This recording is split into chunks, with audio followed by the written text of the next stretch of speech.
अस्सलाम वालेकुम गाइस, कैसे हैं आप लोग। तो हैरिस सुल्तान ने एक वीडियो बनाई है और उसमें ये दावा किया है कि मेरे सुनने वाले एक शख्स ने इस्लाम जो है वो छोड़ दिया। यानी जो शख्स पहले मुझे सुनता था, फिर उसने हैरिस को सुना और फिर उसने इस्लाम छोड़ दिया। अभी हम इस वीडियो पे भी आएंगे, लेकिन उससे पहले मैं आपको ये ज़रूर बताना चाहता हूँ पूरे यकीन के साथ, जो भी शख्स मुझको सुनेगा, मेरी वीडियोस के आर्ग्यूमेंट्स को देखेगा, उन्हें समझेगा, तो जो कोई भी शख्स जिसका दिमाग डेड नहीं होगा, जिसका ब्रेन डेड नहीं होगा, वो कभी भी हैरिस को सीरियसली ले ही नहीं सकता।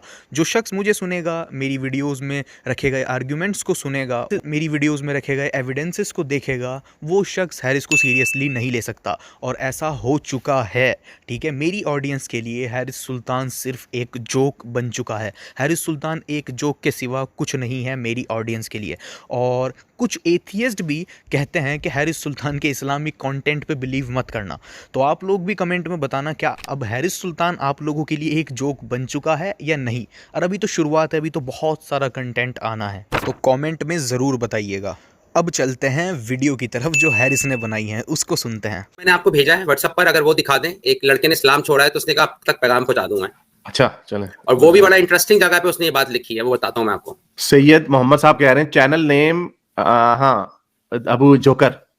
लगता है आपने इस्लाम पर यकीन आपका इस्लाम पर अपना इस्लाम पर यकीन नहीं है। जिस दिन साइंसदान अपनी साइंस को इस्लाम और कुरान के साथ रिलेट करेगा उस दिन मैं गे मान जाएंगे इस्लाम इज रियल। गुजार भाई अगर आप कमेंट मेरा पढ़ लो तो प्लीज हारिस भाई और गालिब भाई को भी कहिएगा कि पाकिस्तान से 20 साल का लड़का एथियस्ट हो गया है।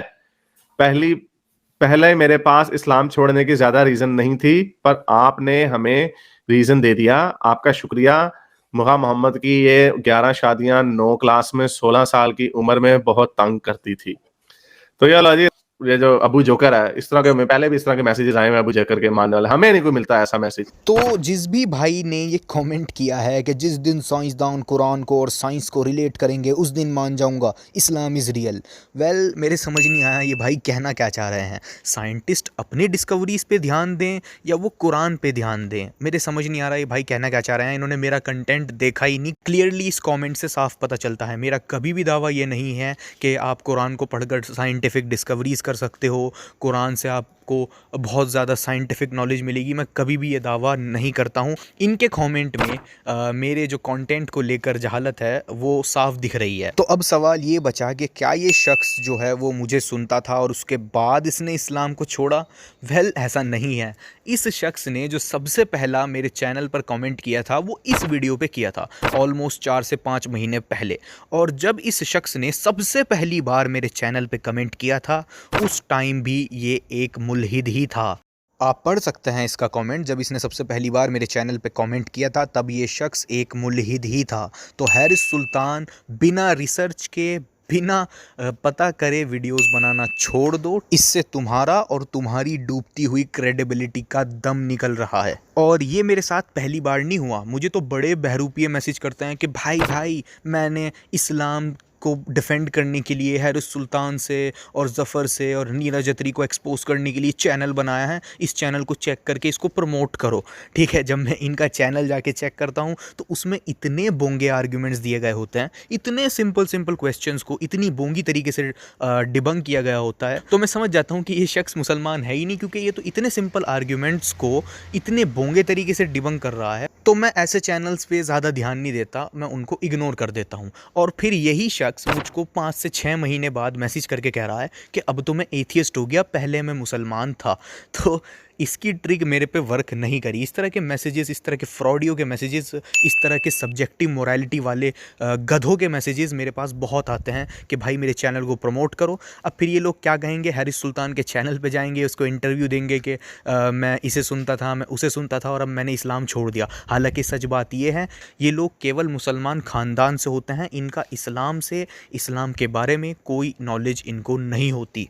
तो ब्रेन डेड ज़ॉम्बी, इसने मुझे सुन के इस्लाम नहीं छोड़ा। ये तो मेरे चैनल पर जब सबसे पहली बार इसने कमेंट किया तो तभी ये एक मुल्हिद था। मुझे तो हंसी आती है बाबू जोकर वगैरह पे, तो हम खैर बिल्कुल भी कोई बात नहीं कर सकते। वो तो हंसी, वो तो लिटरली वो कहता है वो कहता है वो कुरान की आयत है ना, अल्लाह में आसमान फाड़ के बीच में आखिरत वाले ज़माने से फरिश्ते आएंगे, तो कहता है कि द बिग रिप का जिक्र हो रहा है, the big rip which is a theoretical state of the universe in 100 trillion years. कहते हैं ये द बिग रिप है, तो 100 ट्रिलियन ईयर्स बाद ये वाकया होना है। अब इनके साथ क्या करें यार, अब इनके साथ क्या बदला है इनके साथ। हालांकि जो भी बेचारे ये सारे ज़ॉम्बीज बैठ के एक दूसरे को खुश करते रहते हैं, एक दूसरे की हौसला अफजाई करते रहते हैं। जाहिलो, कुरान के अंदर 5 से 6 आयतें ऐसी हैं जिसमें आसमान फटने की बात हमको मिलती है, जिनमें से कुछ आयतें जब हम पढ़ते हैं तो हमको ऐसा लगता है कि ये बिग रिप की बात नहीं हो रही, ये किसी अलग इवेंट की बात हो रही है। लेकिन कुछ आयतों को पढ़ने से ऐसा लगता है कि ये शायद ये बिग रिप की ही बात हो रही हो। ठीक है, हम 100% श्योर नहीं हो सकते कुरान की आयतों को लेके, लेकिन कुछ आयतों को पढ़ने से ऐसा लगता ज़रूर है कि ये बिग रिप की ही बात हो रही है। जैसा कि हम लोग जानते हैं कि हमारे इस यूनिवर्स का एक्सपेंशन जो है वो लगातार एक्सेलरेट कर रहा है, बढ़ता जा रहा है, जिसकी वजह साइंटिस्ट डार्क एनर्जी को मानते हैं। तो जैसे जैसे हमारा ये यूनिवर्स एक्सपैंड कर रहा है, एक समय ऐसा आएगा जब डार्क एनर्जी की पावर इतनी ज़्यादा बढ़ चुकी होगी कि एटम्स खुद को होल्ड नहीं कर पाएंगे और हर एक एटम जो है वो रिप कर जाएगा, इस यूनिवर्स की हर एक चीज़ रिप कर जाएगी। इस आइडिया को कहते हैं the big rip. In another scenario, the strength of dark energy might increase over time, becoming so strong that it would tear apart everything within the galaxies, from stars to planets to matter of all kind.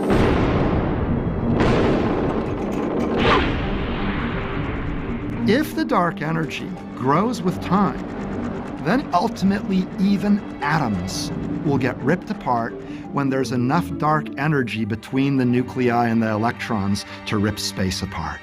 The big rip. Theoretical state of the universe in 100 trillion years.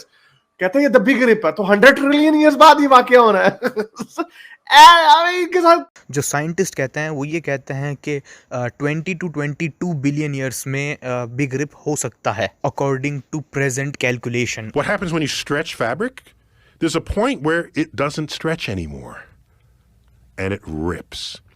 That's in between 20 and 22 billion years from now, if the cosmic acceleration goes unchecked. और कुछ scientist तो ये भी कहते हैं कि big rib 2.8 billion years में हो सकता है, उनकी कैलकुलेशंस के अकॉर्डिंग।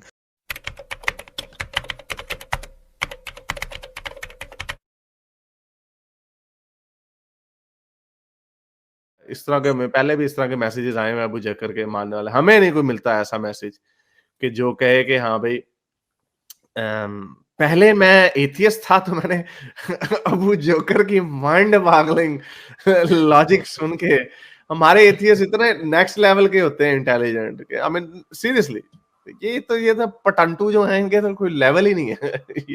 ये कहाँ हमारा मुकाबला। मुझको तो पर्सनली बड़े मैसेजेस आते हैं कि मैं पहले एथियस्ट था, एथियज़म की तरफ जा रहा था, फिर मैं अगेन मुसलमान हो गया, तो मुझको तो मैसेजेस आते हैं। ठीक है, और तुम मेरी ऑडियंस के लिए तो एक जोक बन चुके हो। कमेंट्स में आप ज़रूर बताना किस किस के लिए हारिस सुल्तान जोक बन चुका है। और दूसरी बात यह है कि हम लोगों को जो पहले एथियस्ट थे फिर बाद में मुसलमान हुए, उनको हाईलाइट करने के पैसे नहीं मिलते।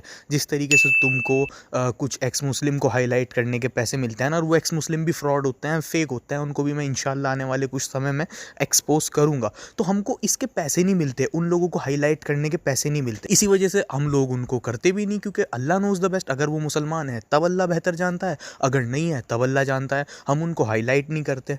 ठीक है, तुमको के पैसे मिलते हैं, इस वजह से तुम एक आदमी तुम्हारे पास 10 बार आ जाए, तुमको पता भी नहीं चलेगा कि वो 10 बार आके स्टोरी सुना के जा रहा है, और तुम उसको हाईलाइट कर दोगे, रोजाना वीडियो बना दोगे। अब इनके साथ क्या करें यार, अब इनके साथ क्या बदला है इनके साथ।